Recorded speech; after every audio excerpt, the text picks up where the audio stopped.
Com o início da corrida espacial em consequência da Guerra Fria, imaginava-se que a humanidade iria atingir, na primeira década do século XXI, um grau de desenvolvimento tecnológico do qual ainda estamos distantes.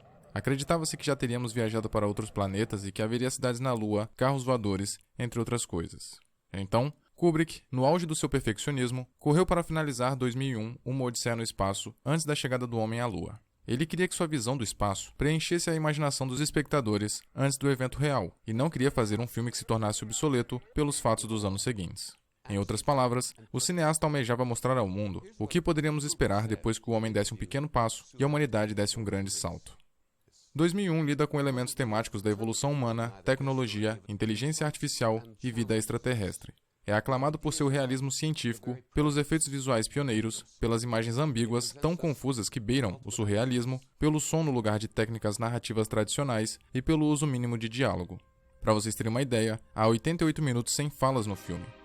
Utilizando a parte técnica como apoio para uma narrativa genial, Kubrick criou uma obra-prima intrigante, inteligente e perturbadora, que exige muito mais do que a atenção do espectador e, em troca, devolve muito mais do que entretenimento.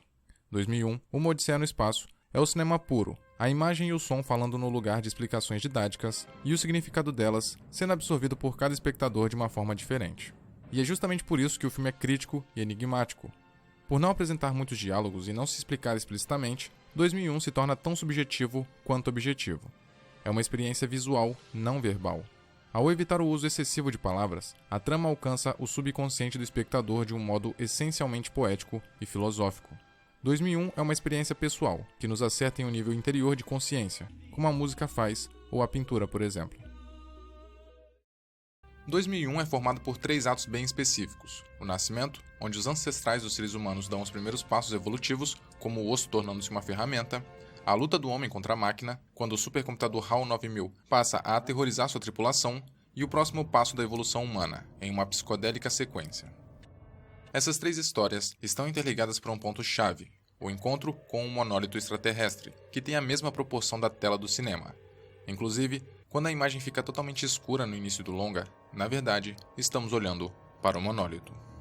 Kubrick deixa essa tela preta em referência ao monólito para que nós também possamos evoluir de alguma forma, seja na maneira de ver o mundo, no modo como enxergamos ele, no que acreditamos, no que cremos, para abrirmos um pouco nossa mente, para aceitarmos melhor o desconhecido, aceitar teorias e possibilidades e, lógico, pensar e refletir sobre tudo que nos traz dúvida.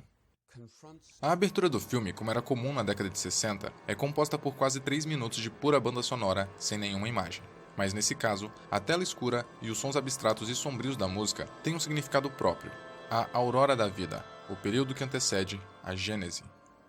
A seguir, é mostrada a imagem do espaço, em especial a Terra, a Lua crescente e o Sol, ao som de Assim Falou Zaratustra, de Richard Strauss. É um momento especial, com uma trilha sonora feita em referência à obra de Nietzsche, denotando a previsão de um processo evolutivo. Logo de cara, vemos um belo alinhamento do Sol, da Lua e da Terra, alinhamento este que se repete nas outras vezes que o monólito aparece. O Sol tem um destaque à parte durante todo o longa, pois ele simboliza a ideia de renascimento, que é um tema recorrente no filme nas mais diversas culturas. A narrativa de 2001 começa na pré-história. O surgimento do homem, ou a aurora da humanidade, numa linguagem mais poética, nos é apresentado logo nas primeiras cenas. O futuro ser humano nada mais é do que um macaco, herbívoro e vulnerável aos perigos de uma terra selvagem. Em seguida, vemos um grupo de primatas dispersos em uma região. Eles parecem tentar se comunicar, mas a agitação que eles demonstram com gestos indica que esta ainda é uma tarefa difícil. No momento posterior, acompanhamos um embate entre 2 grupos de primatas. Em um outro instante, os hominídeos estão diante de um objeto que lhes é totalmente estranho. Perplexos, eles o contemplam e suas expressões são de dúvida e medo. Neste momento, eles se veem forçados a questionarem suas próprias realidades pela primeira vez e surge daí o primeiro lampejo de racionalidade, claramente associado ao monólito. Assim, numa das cenas mais marcantes do cinema, o macaco descobre o poder da ferramenta. Nesse plano, um dos mais bonitos do longa, o Sol e a Lua crescente compõem um símbolo do zoroastrismo, que representa o eterno conflito entre a luz e a escuridão. Durante um confronto com um grupo rival, o inimigo é morto com toques de sadismo. Ao usar o osso como ferramenta para matar, vemos o macaco sentir a consciência de poder, de força, de domínio, que combinados com a intimidação, caracterizam o macho alfa até hoje. Esse é o protótipo do ser humano.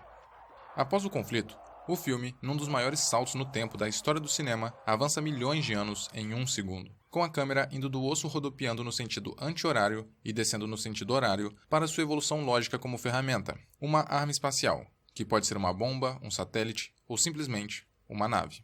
De qualquer forma, vamos da arma mais primitiva da humanidade para a mais avançada e complexa em um corte. Segundo o livro Mundos Perdidos de 2001, escrito por Arthur C. Clarke, milhões de anos atrás, um viajante de um planeta mais avançado, que vagava pelo espaço em busca de seres inteligentes, detectou vida na Terra, mas ele percebeu que era uma espécie que estava no estágio muito primitivo ainda. Porém, o viajante enxergou potencial em um grupo de macacos. Só que esse grupo estava ameaçado pois era muito fraco para caçar. Então, o viajante ensinou os primatas a se protegerem usando armas, através do monólito, ou monolito. Com isso, aquela espécie conseguiu sobreviver e dominou as outras. Depois, o viajante foi embora, mas não sem antes colocar um sinal de sua vinda à Terra. Na Lua, colocou um monólito que emitia sinais de rádio em direção ao planeta Júpiter. O viajante colocou o objeto na Lua e não na Terra porque ele não queria uma inteligência qualquer. A humanidade só descobriria o objeto quando estivesse suficientemente desenvolvida a ponto de explorar o satélite natural. Dessa forma, já teria evoluído ao ponto de interessá-lo. Nesse primeiro ato, Kubrick desenvolve lentamente e sem nenhuma palavra a base da narrativa. Com planos distantes que enquadram perfeitamente, além da paisagem, alguns cortes secos e a utilização de fades, o diretor representa visualmente a ascensão do homem sobre os outros animais.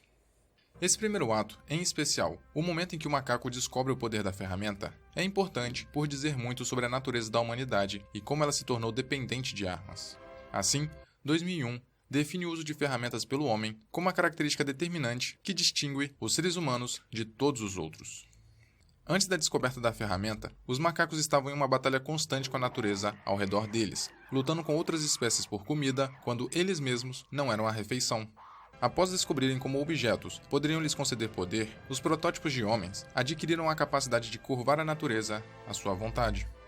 Através desse domínio ímpar, o homem caracteriza-se como único e obtém uma vantagem quase inigualável, se considerarmos o seu avançado intelecto e propensão à constante evolução como fatores fixos. Portanto, a humanidade é mais poderosa do que os outros animais, não por causa de seus atributos físicos naturais, não exatamente pelos seus instintos primitivos, mas porque sabe manejar artefatos com a habilidade lógica necessária para realizar tal ação, e não hesita em tirar vantagem da mudança prática na dinâmica de poder que essa capacidade lhe proporciona.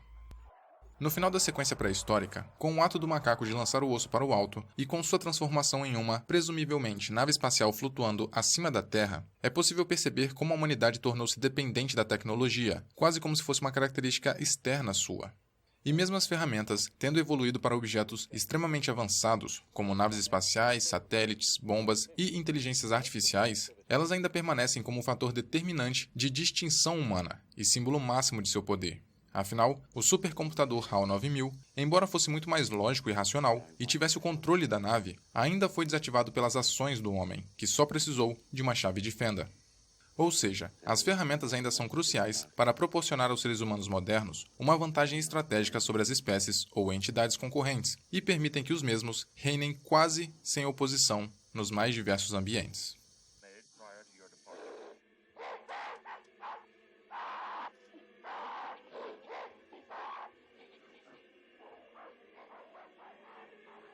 Senhoras e senhores, então foi isso. Eu espero que vocês tenham gostado e curtido. 2001, Uma Odisseia no Espaço é um filme muito marcante, muito filosófico, impactante, que deixa muitas interpretações soltas no ar, margens para vários tipos de pensamentos e linhas de raciocínio. Esse foi a primeira parte de uma minissérie de 3 vídeos analisando cada ato, que são bem distintos, mas juntos formam uma história geral e coerente. Diz aí nos comentários o que você acha desse filme, se você gosta, qual parte você gosta mais, ou se não tem essa de melhor parte, todas elas formam um todo e todas são necessárias, todas têm igual importância, igual relevância. Deixe suas considerações também, o que você acha, o que você já tirou de importante desse filme tão interessante e curioso. Comentem o que vocês acharam do vídeo principalmente. Caso possam, dê uma olhada no meu Apoia-se, é por lá que o canal se mantém ativo. Com a ajuda de vocês, a contribuição com qualquer quantia ajuda e incentiva bastante. Também não esquece de curtir o vídeo, de compartilhá-lo nas redes sociais, manda para seus amigos, para sua família, manda no WhatsApp, Facebook, Twitter. Falando nisso, minhas redes sociais estão aí embaixo também, estão aparecendo na tela. @Eleganteric, só seguir no Twitter, Instagram também. E eu vou ficando por aqui. Valeu, falou, abraço e até logo.